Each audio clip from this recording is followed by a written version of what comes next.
Dark fantasies of the macabre have become a genre all their own in recent years. The release of Bloodborne brought about a flood of entries that wanted to embody that sort of weird that comes from grim stories of werewolves, vampires, and other sinister creatures from our nightmares. In that same vision comes a turn-based stealth strategy title, originally launched on Kickstarter, that mixes mechanics from titles such as XCOM and Darkest Dungeon. Alders Blood is the journey of a group of monster hunters who travel the world distinguishing all forms of non-human life.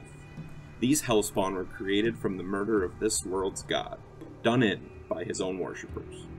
Now plunged into turmoil, it is up to his fellowship to fight off the evil. Though it lacks a bit of depth of lore we have become used to in these sorts of experiences, it still offers an interesting tale that you can get fully immersed into. As you move through this world and gather up quests, you will find yourself completing objectives on the field of play in order to receive whatever rewards you are seeking out. Stealth is going to be your best friend, as going in guns blazing will usually find you resetting as your party is decimated.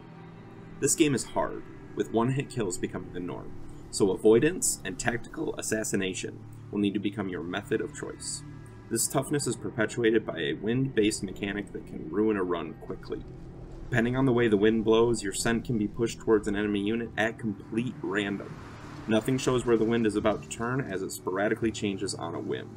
Because of this, you will find yourself making the same decisions with different results based purely on this mechanic, which isn't great. The AI for the enemy unit is also a bit off, as they are easily fooled. You can literally charge up to a werewolf, stab it, and run into a bush in front of it, to which it will simply look around puzzled before returning to its scheduled path. Managing your party is just as important as entering the battlefield, as making sure you have plenty of supplies on hand will be crucial to your progression. Besides the basic necessities of food, weapon crafting, and a full pocketbook, you will also need to worry about your hunter's longevity in terms of mental stability.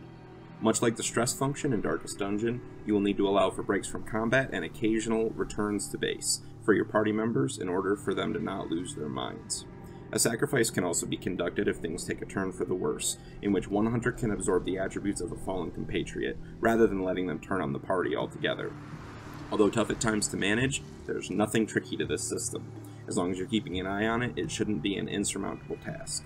The aesthetic found in Alders Blood is one that feels just right. The use of bold colors and comic book style stained glass pieces during cutscenes, along with the hand-drawn art throughout, make for an experience that feels like moving through some sort of horrific painting. Musically, the somber tracks build the suspense as you creep your way from bush to bush.